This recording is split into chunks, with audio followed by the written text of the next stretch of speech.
और वह लोग यह बातें कर रहे होते हैं।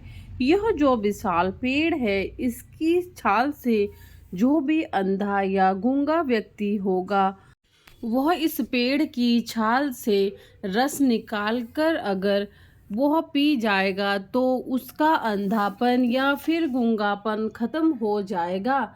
उस अंधे ने यह बात सुनी तो उसके मन में थोड़ा सा उम्मीद जगी कि हाँ, अब वह कुछ कर सकता है। और वह लोग यह भी बातें कर रहे थे कि उनके राज्य में है एक राजा है, उनकी एक बेटी है, वो 6 महीने से बीमार है। कितने भी साधु महाराज वैद्य कितने लोग आए, सब ने उसको ठीक करने की कोशिश करी, लेकिन कोई भी उस लड़की को आज तक ठीक नहीं कर पाया। तो उसमें से एक जानवर बोला, तो वह लड़की कैसे ठीक होगी? तो वह दूसरे जानवर ने बोला, उस लड़की के बेड के पास एक काली बिल्ली बैठी हुई है और उस काली बिल्ली ने उस लड़की को अपने वश में कर रखा है। अगर कोई इंसानी व्यक्ति उसके पास जाकर और उस बिल्ली को वहां से नीचे फेंक दे तो वह लड़की बच सकती है, लेकिन हमारा क्या, हम तो जानवर है। अगर हम इंसान होते तो शायद हम यह लड़की के लिए अवश्य करते। फिर उतने में सवेरा होने लगा तो वह सारे जानवर वहां से चले गए।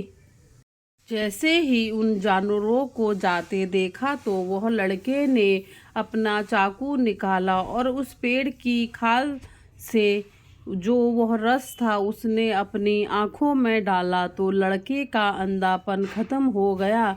लड़के को बहुत खुशी हुई और उसने भगवान को धन्यवाद बोला। उसने सोचा, इन जानवरों के कारण मेरी आंखें ठीक हो सकती है, तो क्यों न मैं राजा की बेटी की भी जान बचा सकता हूँ। वो राजा के घर पहुंचा। उसके सिपाहियों ने बोला, मैं रानी को ठीक कर सकता हूँ। राजा के सिपाहियों को लगा कोई बहरूपिया है। उतने में उसको वहां से निकाल रहे थे तो शोर शराबे की आवाज़ राजा तक पहुंची। राजा ने बोला, इस व्यक्ति को अंदर लेके आओ। अगर यह हमारी पुत्री को ठीक नहीं कर पाया तो इसको मृत्यु दंड देंगे। उस लड़के ने बोला, ठीक है, अगर मैं लड़की को ठीक नहीं कर पाया तो आप मुझे मृत्यु दंड दे देना। फिर उस लड़के ने जो भी लड़की के कमरे में था सबको बाहर जाने को बोला, तो सब लोग बाहर खड़े हो गए। वह कमरे में चला गया और उसने उस बिल्ली को पकड़ा और वहां से नीचे फेंक दिया। उतने में राजा की बेटी ठीक हो गई और जोरों से चिल्लाई। सब उसकी आवाज़ सुनकर अंदर आए। सब ने देखा कि राजा की बेटी ठीक ही हो गई।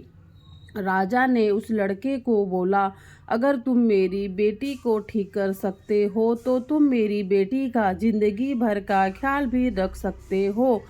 अगर आप बुरा ना मानो तो मैं अपनी बेटी की शादी तुमसे कर सकता हूँ। जब उस लड़के को यह बात सुनी तो उसको बहुत खुशी हुई। उसने राजा को धन्यवाद बोला और लड़की और उन दोनों की शादी हो गई। वह लोग शादी के बाद खुश रहने लगे। बोलते हैं, किस्मत बदलते देर नहीं लगती, इसीलिए बोलते हैं हर किसी इंसान को सच्चाई के राह पर चलना चाहिए। धन्यवाद दोस्तों। अगर आपको कहानी पसंद आए तो चैनल को लाइक शेयर सब्सक्राइब करें।